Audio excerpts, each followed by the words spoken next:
Selamat datang di channel terbaru saya, Bang Novel. Kultivator Ribuan Tahun, Chapter 5. Fang Yu memusatkan perhatiannya pada wanita pingsan sekarang. Meskipun wajah wanita itu berlumuran darah, dia masih bisa melihat wajah cantik itu. Lebih penting lagi, wajah ini mirip dengan teman perempuan Fang Yu tahun yang lalu. Mungkinkah itu keturunannya? Fang Yu bertanya dengan sepenuh hati. Tentu saja, tidak mengesampingkan bahwa itu kebetulan. Menurut probabilitas, bertahun-tahun telah berlalu dan begitu banyak orang baru telah ditambahkan ke bumi, adalah normal bagi seseorang dengan wajah yang mirip untuk muncul. Karena wajah ini, Fang Yu memutuskan untuk menyelamatkan wanita ini. 10 menit kemudian, Fang Yu membantu wanita itu membalut luka, menghentikan pendarahan, dan memanggil ambulans untuknya. Fang Yu sudah pergi ketika ambulan tiba. Wanita itu dibawa ke ambulans oleh staf medis dan dibawa ke rumah sakit. Fang Yu mengambil sayuran yang baru dipetik dan berjalan pulang perlahan. Kota Jianghai, keluarga Yang, dalam penelitian ini. Seorang wanita centil mengenakan piyama sutra, bersandar di kursi, sedang melihat pemandangan malam di luar jendela. Telepon di atas meja berdering, dan wanita itu sedikit mengernyit dan mengangkat telepon. Miss Yang, misinya gagal. Jirumei telah dikirim ke rumah sakit. Keluarga Ji telah mengirim banyak orang untuk melindungi rumah sakit. Dalam waktu singkat, kita mungkin tidak akan memiliki kesempatan untuk. Aku hanya perlu tahu alasan kegagalan misi, tidak perlu mengatakan lebih banyak tentang yang lain. Suara wanita itu sangat dingin, menyiratkan pembunuhan. Alasan kami masih menyelidiki. Saat ini, kami hanya tahu bahwa 2 pembunuh kami telah berhasil menyelesaikan pengawal Jirumei dan memaksa Jirumei untuk melompat dari jalan gunung dekat desa Jianan. Setelah itu, mereka benar-benar kehilangan kontak. Dan Jirumei juga. Setelah mendengar ini, wanita itu tahu bahwa seseorang yang tidak berencana untuk menyelamatkan Jirumei, kalau tidak Jirumei tidak akan pernah hidup dan dikirim ke rumah sakit. 3 hari, aku akan memberimu 3 hari untuk menemukan orang yang menyelamatkan Jirumei. Wanita itu memerintahkan. Setelah menutup telepon, wanita itu mengambil gelas anggur yang diletakkan di atas meja dengan tangan batu giok putihnya dan mengocoknya dengan lembut, menonton anggur merah tua bergetar di dalam. Tidak peduli siapa kamu, berani merusak rencanaku yang Yinzu, dan aku akan mengeluarkanmu dengan menggali 3 kaki. Ketika Fang Yu memasuki pintu ruang kelas keesokan paginya, dia melihat sebuah meja berbaring di ruang kosong di belakang kelas dan buku-buku berserakan di lantai. Di kursi asli Fang Yu, hanya 1 kursi yang tersisa. Sebagian besar siswa di kelas memandang Fang Yu dengan bercanda dan sarkasme, dan beberapa dengan simpati. Fang Yu sedikit mengernyit dan bertanya, siapa yang melakukannya? Tidak ada yang menjawab pertanyaannya. Fang Yu melihat sekeliling dan bertanya lagi, siapa yang melakukannya?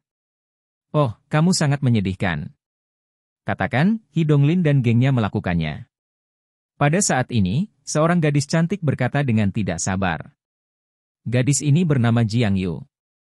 Sebelum Tang Xiaoro berganti kelas, dia dianggap sebagai bunga kelas kedua dan salah satu mantan pacar Hidonglin.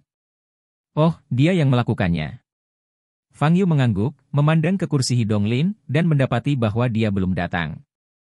Apa yang bisa kamu lakukan jika dia melakukannya? Tidakkah kamu berani memukulinya sebentar? Ketika dia datang kemudian, tidakkah kamu berani kentut?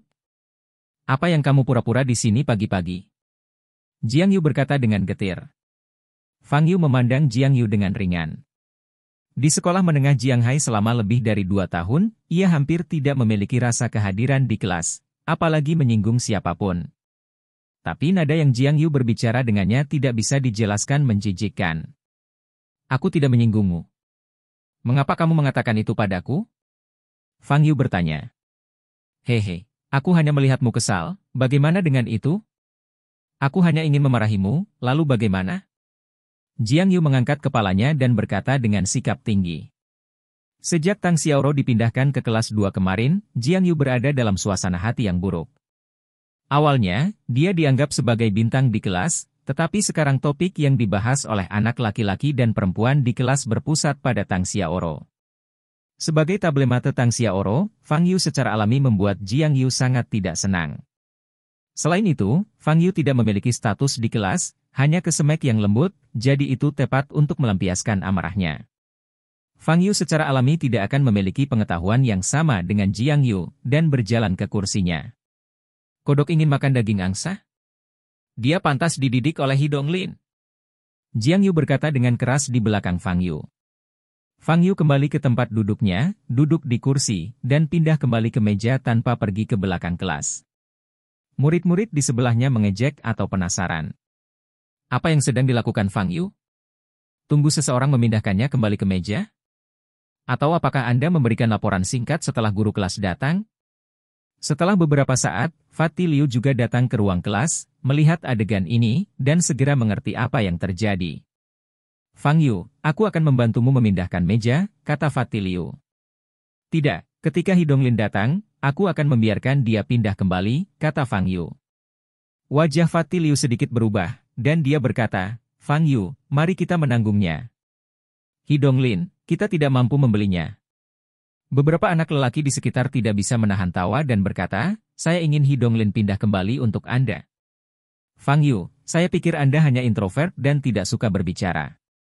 Saya sekarang tahu bahwa Anda bodoh. Dia Donglin akan datang kemudian. Anda tahu itu salah. Begitu suara itu jatuh, Hidonglin membawa tas, berjalan ke ruang kelas dengan beberapa pelayannya. Melihat Fang Yu duduk sendirian di kursi, sekelompok orang tersenyum sinis. Hidonglin berjalan langsung ke Fang Yu, pura-pura terkejut dan berkata, Fang Yu, mengapa mejamu hilang? Beberapa orang mengatakan kamu melempar meja ke belakang. Fang Yu mengangkat kepalanya sedikit dan menatap langsung ke arah Hidonglin, matanya tenang. Jantung Hidonglin melonjak ketika dia bertemu mata Fang Yu yang sedikit berlubang, dan dia merasakan sedikit rasa takut. Tapi dia cepat pulih, merasa malu dengan rasa takut tadi. Fang Yu sia-sia, dia takut kentut. Saya melakukannya, jadi apa? Kemarin saya memberi Anda banyak wajah, tetapi Anda tidak memberi saya wajah. Saya tidak akan memberi Anda warna. Apakah Anda benar-benar berpikir bahwa Hidonglin adalah seorang vegetarian? Dia Donglin tidak lagi menyembunyikannya. Berkata keras. Pindahkan meja saya ke belakang, letakkan buku-buku di lantai, dan letakkan di. Saya tidak bisa lagi meminta pertanggungjawaban mereka, kata Fang Yu. Mendengar kata-kata ini, tidak hanya Hidonglin, tetapi siswa lain di kelas juga terkejut. Tidak lagi bertanggung jawab? Siapa yang menurut Fang Yu? Memangnya dia pikir dia menghadap siapa? Hahaha. Fang Yu, kurasa kamu cukup imut. Hidonglin tertawa sinis. Sial, kakak Donglin, aku tidak bisa menahannya lagi. Aku benar-benar ingin mengalahkan anak ini untuk melegakan napasku. Hu Tao mengepalkan tinjunya dan berkata.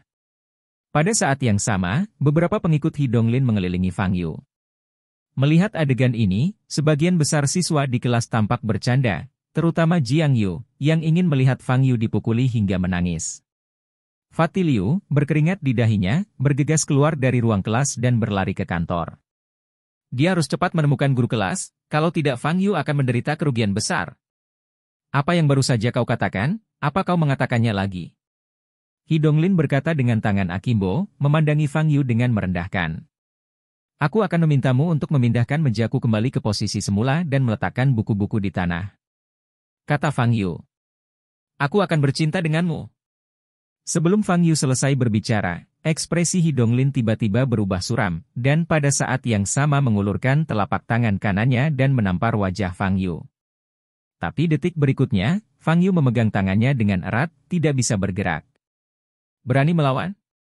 Hu Tao di sampingnya mengangkat kakinya secara langsung dan menendang dada Fang Yu. Tapi kaki yang dia usir juga dipegang erat oleh Fang Yu. Kamu yang pertama melakukannya, kata Fang Yu ringan, menjabat kedua tangannya dengan penuh semangat pada saat yang sama. Bang! Bang! Hidonglin dan Hu Tao terbang keluar dan jatuh ke tanah terbuka di belakang kelas, membuat dua suara teredam. Apa yang terjadi? Tidak ada yang bisa bereaksi. Pada saat ini, Fang Yu sudah berjalan ke belakang kelas, menatap Hidonglin dan Hu Tao dengan merendahkan diri. Pindahkan meja saya kembali ke posisi semula, kata Fang Yu dengan tenang.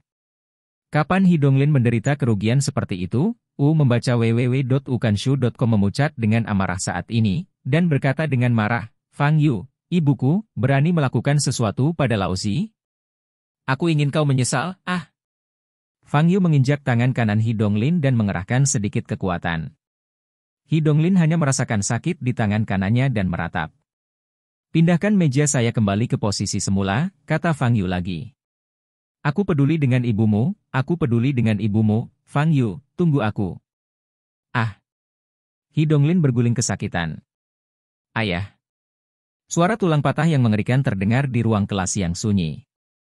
Aku mengulanginya untuk yang terakhir kalinya, dan memindahkan mejaku kembali ke posisi semula.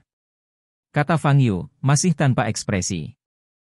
Terima kasih telah mendengarkan, bila Anda menyukai channel ini, mohon dukungannya dengan subscribe, like, dan komen.